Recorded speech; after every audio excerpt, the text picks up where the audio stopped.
welcome back to my channel. Hope you're doing really well. If you haven't subscribed to my channel below, go subscribe right now.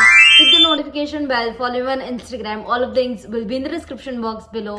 Now without further ado, let's get started with today's video. He requested video था. I had put up a poll on my Instagram कौन सा video ज्यादा देखना और question बार भी, तो ये video काफी रिक्वेस्टेड था, which is how are assignments, quizzes and exam pattern in colleges in Canada.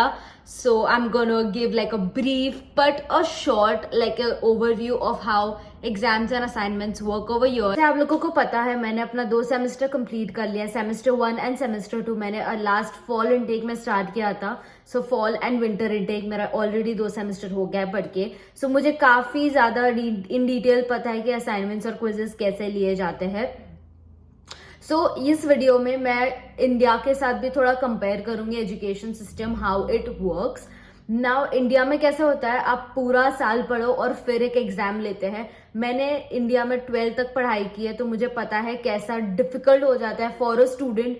हम कैसा होता है पूरा साल नहीं पढ़ते, ठीक है क्लासेस जाते हैं, अटेंडेंस देते। मेरे कॉलेज में तो बहुत स्ट्रिक्ट अटेंडेंस था, तो मैं जाती थी। कुछ हम लोग पढ़ते नहीं थे बिकॉज पता है हाँ एग्जाम तो 1 साल के बाद होने वाला है, अभी क्यों पढ़ना है। और इससे क्या होता है नॉलेज भी आपकी रुक जाती है। मैं बिल्कुल इंडिया के साथ अब कंपेयर नहीं कर रही हूँ। I am not comparing the education system.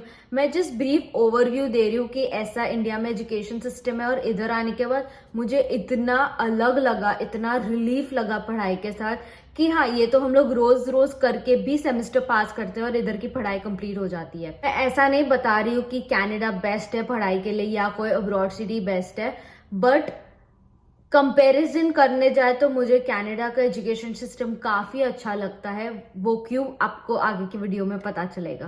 Canada में कैसा सिस्टम है, नॉलेज और प्रैक्टिकल स्किल्स पे ज्यादा फोकस किया जाता है। नॉट जस्ट कि आप एक चैप्टर रट रहे हो तो आप फटाफट रीड करके या एग्जाम देते हो और आप इतने बड़े बड़े पैराज। मैं 11th-12th में थी, मैंने इतने बड़े बड़े पैराज लिखे हैं मेरे कॉमर्स के एग्जामिनेशन में, एंड यू वोंट बिलीव हाथ इतने थक जाते थे, इतने ज्यादा थक जाते थे कि एग्जाम के बाद लगता था हाश अभी ये नहीं पढ़ना है वापस। And every college over year in Canada के पास एक पोर्टल होता है जो एवरी स्टूडेंट को दिया जाता है। जैसे हम्बर के पास ब्लैक बोर्ड है, तो ईच एंड एवरी स्टूडेंट के पास एवरी सेमेस्टर एक्सेस होता है।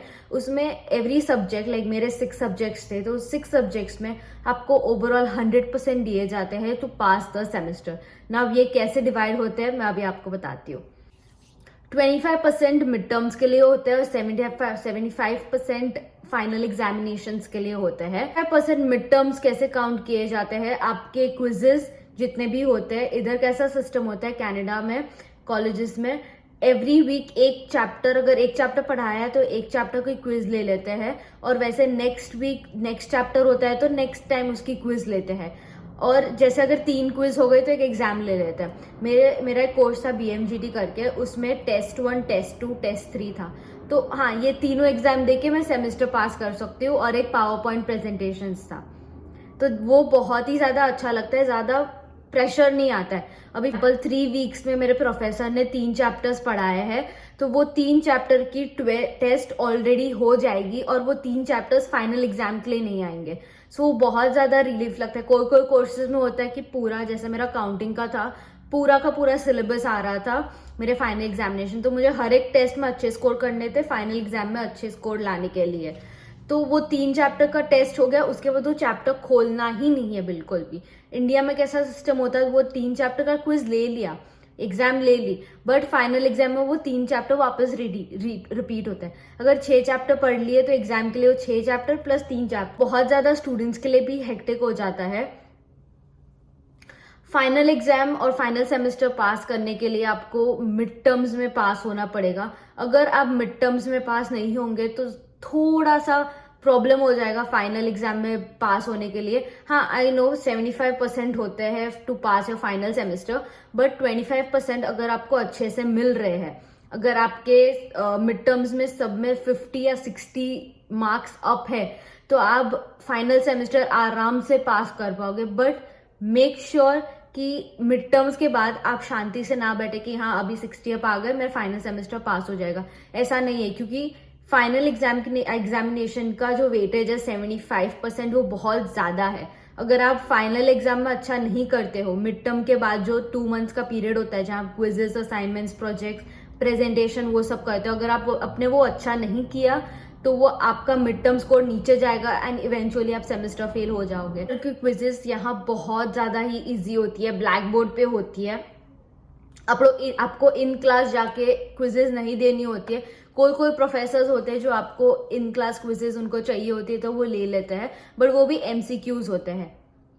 और अगर आपके ब्लैक बोर्ड पे जो क्विज आ रही है वो टाइमली होगी, फॉर एग्जाम्पल मेरा जो इंग्लिश का क्लास था वो मंडे को था और हम लोग को संडे तक को बोला था कि आपको एक क्विज करके सबमिट कर देनी है, और वो क्विज थी कुछ 5 या 10% की। अगर आपको 5 या 10% मिल रहे आउट ऑफ 100% तो आप वो क्विज पे ज्यादा फोकस करोगे। So that's how the education system works over here. MCQs भी you have a question in you and you have 4 different options. तो वो अच्छे से करोगे आप। ईच चैप्टर, एक ही चैप्टर पढ़ना है। अगर कोई प्रोफेसर्स को चाहिए होता है 2 या 3 चैप्टर्स पढ़ के आपको क्विज देनी है तो आप वैसा भी कर सकते हो। प्रोफेसर्स पे इधर बहुत डिपेंड करता है। इंडिया में कैसा होता है कि जो करिकुलम होता है कि सिलेबस में क्या आना चाहिए, कैसी क्विजेज होनी चाहिए, वो सब प्रिंसिपल डिसाइड करते हैं। और यहाँ कैसा होता है कि each and every professor has its own mind, each and every professor decides on its own कि कभी क्विजेस रखने, कभी फाइनल प्रेजेंटेशंस रखने। तो over here professors play a very very big role in a students semester to pass, you know. तो that's how the education system works over here. India से Canada आई थी, मुझे लगा इधर की पढ़ाई बहुत ज़्यादा डिफिकल्ट होगी, पर इधर के प्रोफेसर्स इतने स्वीट है, इतने काइंड है, इतने एजुकेटेड है, इतने रिस्पेक्टफुल है। They are just mind blowing. All of the professors, touchwood, मुझे अभी तक जितने भी मिले उतने अच्छे थे। So they are like of a good nature. इधर पढ़ाई में कैसे होती है, आपको इंटरेस्ट दिलाया जाता है।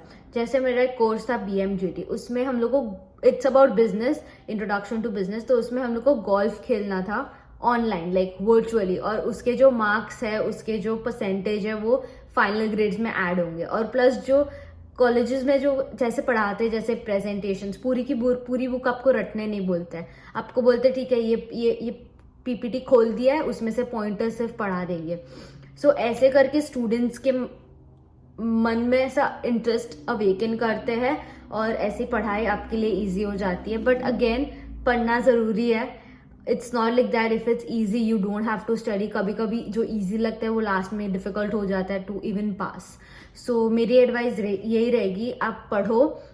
इधर की पढ़ाई इजी है but don't take it for granted. Quizzes है, असाइनमेंट्स है, प्रेजेंटेशंस है, पावर पॉइंट्स है, अच्छे से पास हो जाओगे, but do your best in each and every performance. So yes, that's it for the video you guys. ये बहुत ही ज़्यादा शॉर्ट वीडियो था, बट इसमें मैंने सब कुछ कवर कर दिया है, कैसी पढ़ाई होती है, how the education system works over here. So yes, that's it for my video guys. Hope you guys like this video. Make sure subscribe to my channel below, hit the notification bell, follow me on Instagram. Next video क्या देखना है comments में जरूर लिख देना। I will definitely try to make it. And तब तक bye.